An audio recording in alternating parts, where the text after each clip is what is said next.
Let me tell you, hitting £10,000 in savings before my 19th birthday wasn't easy. It took a lot of determination, sacrifice, and a clear goal in mind. I didn't have a fancy job or some secret inheritance. I worked part-time jobs, often juggling multiple gigs just to make ends meet. I was just a regular teenager trying to navigate the world of allowance and odd jobs. From mowing lawns to walking dogs, I did whatever I could to earn a bit of extra cash. Like many of you, I wanted things: new shoes, the latest phone, maybe even a weekend trip with my friends. The temptation to spend was always there, but the desire for these things was always met with the harsh reality of an empty wallet. It felt like no matter how hard I worked, I was always short on cash. It was frustrating to say the least. I often found myself sitting on a park bench, feeling defeated and wondering if I'd ever get ahead. I felt stuck, like I was constantly chasing after money, never quite catching up. The stress was overwhelming, and it seemed like there was no way out. I knew I needed a change, a different approach to managing my finances. So I started reading books and articles on personal finance, hoping to find a solution. That's when I stumbled upon a piece of advice that would change everything. It was a moment of clarity, a eureka moment that gave me hope. It wasn't a magic formula or a get-rich-quick scheme. I learned to be wary of those too-good-to-be-true offers that promised instant wealth. It was a simple yet powerful financial principle that made all the difference. I started writing down my goals and tracking my progress meticulously. That principle, my friends, was pay yourself first. By prioritizing my savings, I was able to build a financial cushion and work towards my goal of saving £10,000. Before discovering this life-changing rule, my finances were, to put it mildly, chaotic.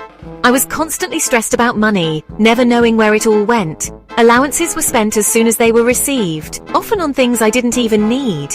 Birthday money disappeared faster than you could say happy birthday, leaving me with nothing to show for it. And the concept of saving was as foreign to me as speaking Mandarin. I had no idea how to manage my money. I was stuck in a cycle of instant gratification, never truly understanding the value of long-term financial goals. Every penny I got was spent almost immediately. Then one afternoon, while complaining to my grandpa about my lack of funds, he shared a piece of wisdom that would forever alter my financial trajectory. He had a way of making complex ideas simple. He said, "Son, the secret to building wealth isn't about earning more, it's about keeping more of what you earn." Those words resonated deeply with me. He went on to explain the concept of paying yourself first, emphasizing that I should treat savings like any other essential expense. It was a revelation. His words struck a chord within me. I began to see money in a new light. I realized the error of my ways. I had been doing it all wrong. Instead of spending first and saving whatever was left, which was usually nothing, I needed to flip the script. I had to prioritize saving and treat it as a non-negotiable part of my budget. Now, pay yourself.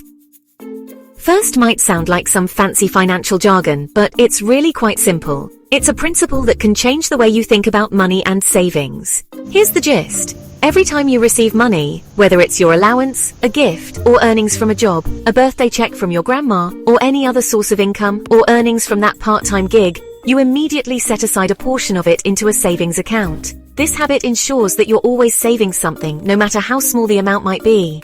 Think of it like this. You're paying your future self before you pay for anything else. It's like giving a gift to your future self. At first, I started small, setting aside just 10% of everything I received. It was a manageable amount that didn't feel overwhelming. It wasn't easy, especially when that new video game or pair of sneakers caught my eye. The temptation to spend was always there, but I reminded myself of my grandpa's words and the importance of delayed gratification. He always said that good things come to those who wait. As I got into the habit, something amazing happened. My savings started to grow. It was a slow process, but it was happening. It wasn't a rapid overnight transformation, but rather a slow and steady climb. Each week I could see the progress I was making. And you know what? Seeing that number in my savings account increase, even if it was just by a few pounds each week, was incredibly motivating. It made me realize the power of consistency and the impact of small, regular contributions. Fast forward a couple of years of diligently following this principle, and guess what? I had amassed over £10,000 in savings before I even turned 19. Now I know what you might be thinking. That's great for you, but I can barely afford a takeaway coffee, let alone save that much.